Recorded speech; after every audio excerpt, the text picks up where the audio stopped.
بادشاہ کا موڈ اچھا تھا۔ وہ نوجوان وزیر کی طرف مڑا اور مسکرا کر پوچھا، تمہاری زندگی کی سب سے بڑی خواہش کیا ہے؟ وزیر شرما گیا، اس نے منہ نیچے کر لیا۔ بادشاہ نے قہقہ لگایا اور بولا، تم گھبراؤ مت، بس اپنی زندگی کی سب سے بڑی خواہش بتاؤ۔ وزیر گھٹنوں پر جھکا اور عاجزی سے بولا، حضور آپ دنیا کی خوبصورت ترین سلطنت کے مالک ہیں۔ میں جب بھی یہ سلطنت دیکھتا ہوں تو میرے دل میں یہ خواہش پیدا ہوتی ہے، اگر اس کا 10واں حصہ میرا ہوتا تو میں دنیا کا خوش نصیب ترین شخص ہوتا۔ وزیر خاموش ہو گیا۔ بادشاہ نے قہقہ لگایا اور بولا، میں اگر تمہیں اپنی آدھی سلطنت دے دوں تو؟ وزیر نے گھبرا کر اوپر دیکھا اور عاجزی سے بولا، بادشاہ سلامت، یہ کیسے ممکن ہے؟ میں اتنا خوش قسمت کیسے ہو سکتا ہوں؟ بادشاہ نے فوراً احکامات لکھنے کا حکم دیا۔ بادشاہ نے پہلے حکم کے ذریعے اپنی آدھی سلطنت نوجوان وزیر کے حوالے کرنے کا فرمان جاری کر دیا۔ دوسرے حکم میں بادشاہ نے وزیر کا سر قلم کرنے کا آرڈر دے دیا۔ وزیر دونوں احکامات پر حیران رہ گیا۔ بادشاہ نے احکامات پر مہر لگائی اور وزیر کی آنکھوں میں آنکھیں ڈال کر بولا، تمہارے پاس 30 دن ہے۔ تم نے ان 30 دنوں میں صرف 3 سوالوں کے جواب تلاش کرنا ہے۔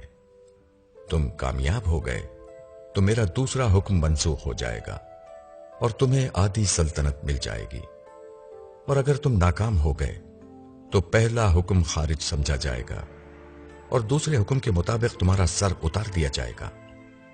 وزیر کی حیرت پریشانی میں بدل گئی۔ بادشاہ نے اس کے بعد فرمایا، میرے 3 سوالات لکھ لو۔ وزیر نے لکھنا شروع کر دیا۔ بادشاہ نے کہا، انسان کی زندگی کی سب سے بڑی سچائی کیا ہے؟ وہ رکا اور بولا، دوسرا سوال، انسان کی زندگی کا سب سے بڑا دھوکہ کیا ہے؟ وہ رکا اور پھر بولا، تیسرا سوال، انسان کی زندگی کی سب سے بڑی کمزوری کیا ہے؟ بادشاہ نے اس کے بعد نقارے پر چوٹ لگوائی اور با آواز بلند فرمایا، تمہارا وقت شروع ہوتا ہے اب۔ وزیر نے دونوں پروانے اٹھائے اور دربار سے دوڑ لگا دی۔ اس نے اس شام ملک بھر کے دانشور، ادیب، مفکر اور ذہین لوگ جمع کیے اور سوالات ان کے سامنے رکھ دیے۔ ملک بھر کے دانشور ساری رات بحث کرتے رہے، لیکن وزیر نے دوسرے دن دانشور اور بڑھا دیے، لیکن نتیجہ وہی نکلا۔ وہ آنے والے دنوں میں لوگ بڑھاتا رہا، مگر اسے کوئی تسلی بخش جواب نہ مل سکا، یہاں تک کہ وہ مایوس ہو کر دارالحکومت سے باہر نکل گیا۔ وہ سوال اٹھا کر پورے ملک میں پھرا، مگر اسے کوئی تسلی بخش جواب نہ مل سکا۔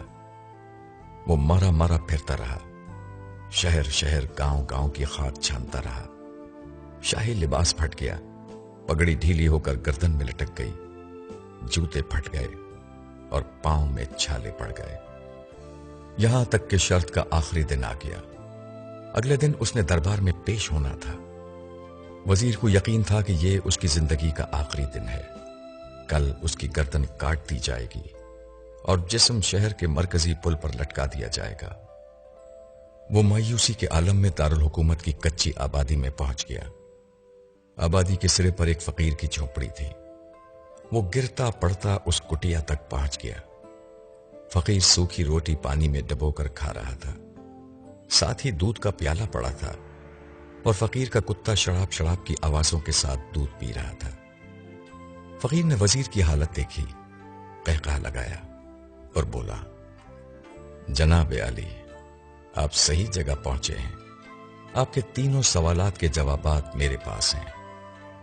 وزیر نے حیرت سے اس کی طرف دیکھا اور پوچھا، آپ نے کیسے اندازہ لگا لیا میں کون ہوں اور میرا مسئلہ کیا ہے؟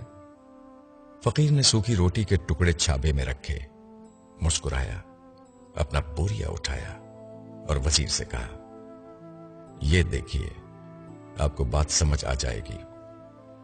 وزیر نے جھک کر دیکھا، یہ وہ لباس تھا جو بادشاہ اپنے قریب ترین وزراء کو عنایت کرتا تھا۔ فقیر نے کہا، جناب عالی، میں بھی اس سلطنت کا وزیر ہوتا تھا، میں نے بھی ایک بار آپ کی طرح بادشاہ سے شرط لگانے کی غلطی کر لی تھی، نتیجہ آپ خود دیکھ لیجئے۔ فقیر نے اس کے بعد سوکھی روٹی کا ٹکڑا اٹھایا اور دوبارہ پانی میں ڈبو کر کھانے لگا۔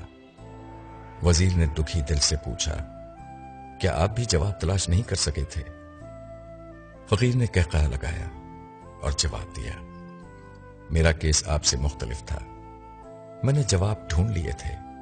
میں نے بادشاہ کو جواب بتائے، آدھی سلطنت کا پروانہ پھاڑا، بادشاہ کو سلام کیا اور اس کٹیا میں آ کر بیٹھ گیا۔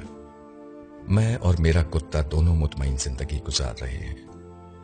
وزیر کی حیرت بڑھ گئی، لیکن یہ سابق وزیر کی حماقت کے تجزیے کا وقت نہیں تھا، جواب معلوم کرنے کی گھڑی تھی۔ چنانچہ وزیر اینکر پرسن بننے کے بجائے فریادی بن گیا اور اس نے فقیر سے پوچھا، کیا آپ مجھے سوالات کے جوابات دے سکتے ہیں؟